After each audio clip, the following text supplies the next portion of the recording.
bike. The flowers are different colors. And a soccer ball. He's skateboarding. Ah, very good, very good. They all Okay. wear helmets. Yeah, that's very true. That's bad. Good detail. All right, so what we're going to learn about today is how we use details when reading a story. So why would this be important? Why do we need details in a story? So we don't miss something important. Yeah, very good. How many of you guys like telling stories? Yeah, okay. Well, when we use details, we can make our story way better. That's why we use details in the story. So, first what I'm going to have you guys do is I'm going to hand you some sticky notes. And you guys are going to use pictures to take notes as I read a story. Do you guys remember my last name? You know, I know I'm a new teacher and everything, but it's Miss Snow, so guess what story we're going to read today? Snow White! We're going to read a story about Snow White.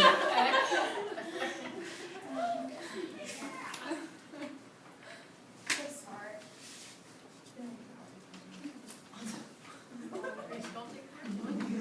Okay. So, I want you guys to think about the characters. Does anyone remember what character means?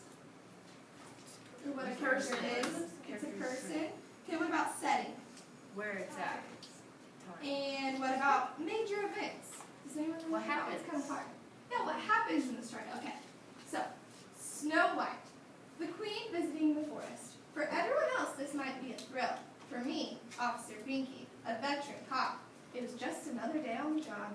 I knew the moment I saw her, I think it was the crown. She was coming to judge the annual forest beauty pageant. They say I'm the fairest of all the land, she announced to the press guys. So who better than I to judge a beauty contest? The pageant would have the usual contestants, Elsie the cow, Henrietta the pig, and that sweet girl who cleaned for the 7 dwarfs. I think they called her Snowflake. No, Snow White. I saw Snow White once. Boy, what a knockout. Better looking than any queen I ever saw. I figured she was going to win the first prize and that new refrigerator. I kept wondering, why was the queen always talking to that big mirror she carried around, especially since she was always seemed to be yelling at it. It brought out the cop in me, and I decided to follow her. Imagine my surprise when I saw her dash into Yale Costume Shop. When I caught up with her later, the queen sure didn't look herself. Of course, I'm in disguise, she explained. If people know I'm the queen, they will always ask me silly things like, do you know Cinderella? And is she really as nice as she seems on TV? What's with the fruit? I asked. Why, it's just a gift for that sweet Snow White, she replied. I let her go, but the cop in me was still suspicious. The morning of the beauty pageant arrived, and Snow White was nowhere to be found. Then a 911 call came in. It was from one of the 7 dwarfs, Dopey. I didn't even know he could use a phone. Snow White is asleep and we can't wake her up. I think something terrible has happened, he cried. I got to the dwarfs just as they were wheeling the poor girl into the ambulance. Inside the house, the first thing I saw was an apple core by the bed. I sent it to the boys down in the crime lab. Nobody looked more shocked than the queen as Snow White arrived for the forest beauty pageant that night. When I asked Snow about her quick recovery, she said, my doctor was such a prince. I felt better the minute he touched me. In fact, we're engaged. Later the boys at the lab handed me the results. It was the queen all right. Poisoned apples, I should have guessed. While I put the cuffs on the queen, she blamed the whole thing on the mirror. He kept telling me I wasn't the fairest in all the land. He said Snow White was. I had to do it. Don't you understand? I had to. Honey, looking at you right now, I think the mirror got that one right. Case closed. All right. So, did any of you guys get a character in our story? Queen? The queen. Okay, what are some details about the queen that you guys noticed? She always had a mirror. She wore a crown. She wore a crown. Was she nice? Was she mean? What about the setting of the story? Where was the setting? The woods.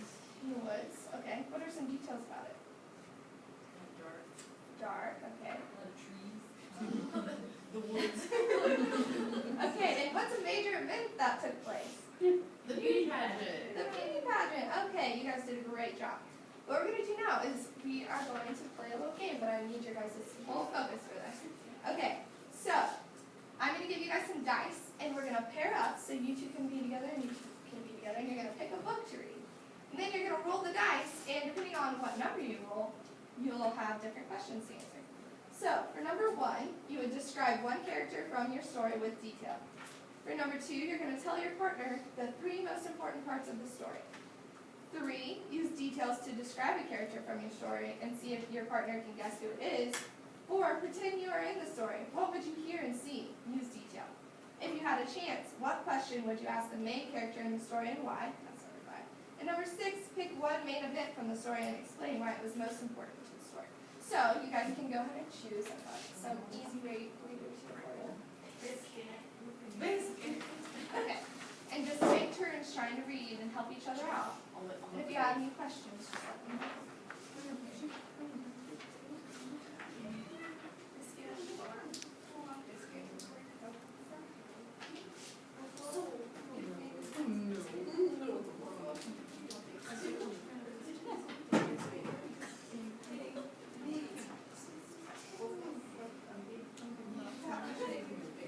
Trying to get out of there. They're so cute. Let's feed you guys biscuit.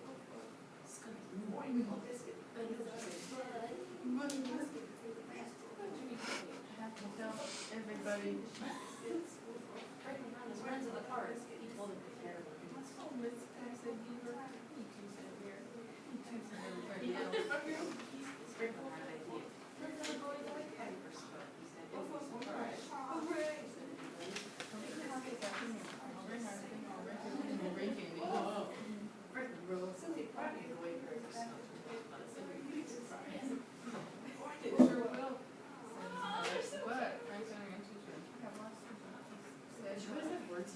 Yeah, small words.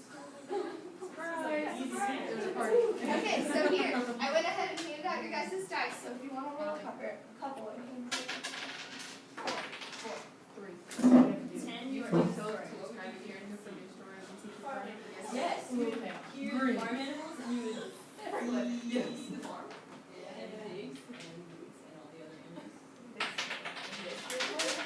Describe one character from the Describe a story character with from the story detail. with detail. Well, this kid, okay. She's a mellow dog. She moves away. He's furry. Alright guys, let's go ahead and wrap up our game. Sorry. Okay, what we're going to do next to kind of end our lesson today is we're going to draw a picture. And I wanted to have lots of detail of your favorite character from your favorite story that you've ever read. You guys think you can do that? Yes, you're Alright, and when you guys come to class tomorrow, I want you guys to be thinking about a story that you could tell some of your classmates, okay? Yay! Memo. You're pretty excited. I'm gonna stop while they're drawing so that we can talk. Okay, so, Hannah, would you like? It was really, I liked the story and how we were to draw pictures while she was reading the story. It's really fun for little kids to learn and talk about fairy tales, so, and connecting it with her last name was really cool. Yeah, that was funny. What was, where did you get the book? It's actually one of my friends. She ordered it off of Amazon though. And I just thought, like, she showed it to me like a couple weeks ago and I was like, oh, that'd be fun. I have not It has seen like it, all but, different stories too. It has like Goldilocks, Humpty Dumpty, and okay, did you put the author's name on, I don't have your lesson plan, I but, don't think I did. But Oh. it's David Lichtenau and John Nicolai. okay, great. You can use that with so many grade levels. I was thinking, as you were reading it, I was thinking about my grandson. He would have loved the adult humor in this story. Some first graders wouldn't get the adult humor, but they would have fun listening to